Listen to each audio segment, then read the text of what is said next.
Elle s'appelle Héloïse Deschemins, elle vient d'Angoulême et sa compagnie c'est EALP. Il s'appelle Mathieu Hérault, il vient de Saint-Étienne et sa compagnie c'est la compagnie RO. On s'est rencontrés il y a déjà un petit moment avec Héloïse parce qu'on a été dans la même promotion au Conservatoire national supérieur de musique et de danse de Lyon, en 2002. On s'est rencontrés de nouveau sur une autre formation qui est proposée à l'abbaye de Royaumont qui s'appelle Prototype. Qui est une formation qui est destinée à des jeunes chorégraphes. C'est des temps d'échange avec d'autres artistes et de production d'un petit objet d'une dizaine de minutes. Donc on s'est rencontrés là et ça c'était en 2013-14. Voilà, on s'est retrouvés à ce moment-là. Et puis depuis, on s'est rendu compte à ce moment-là qu'on avait des choses à partager, des choses fortes. Qu'on avait des communs. Qu'on avait du commun, oui, complètement. Qui venaient certainement de notre passé commun, mais aussi de nos envies qui allaient dans des directions communes. Ouais. Et puis du coup, pour ce projet-là, j'ai proposé à Héloïse de venir dans un lieu que j'ai ouvert à Saint-Étienne qui s'appelle le magasin Laboratoire de Permanence Chorégraphique. Et elle a été la première artiste épicière. Et c'est là où est né le projet Storia Fumetti, mais qui ne s'appelait pas du tout comme ça. On a travaillé une semaine, et à la fin de cette semaine, je me rappelle très bien que tu as dit si on se voyait pendant 10 ans, une semaine, on aurait un projet à la fin.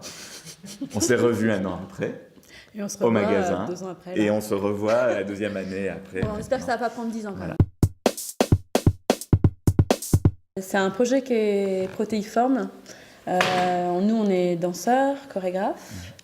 Le projet, il s'attelle à mixer plusieurs médias. Et du coup, ce que l'on peut dire aujourd'hui, c'est que ça va s'inscrire dans la ville avec un parcours qui sera une marche.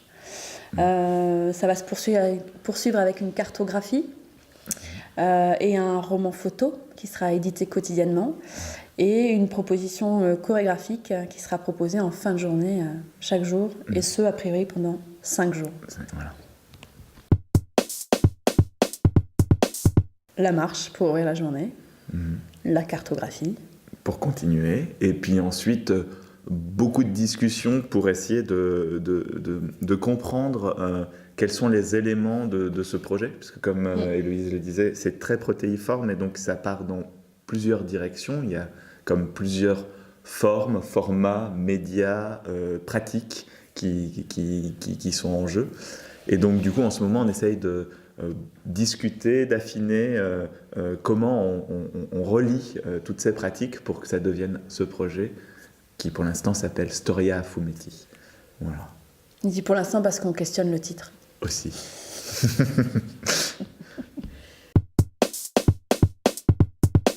C'est une conclusion qui est une ouverture. C'est où on en est au bout de ces 15 jours.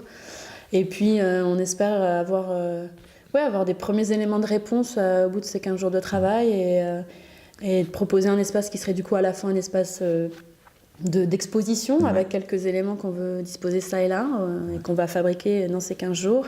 Et puis peut-être quand même du corps pour le coup, avec une proposition d'une première forme qui se serait élaborée ici, quoi.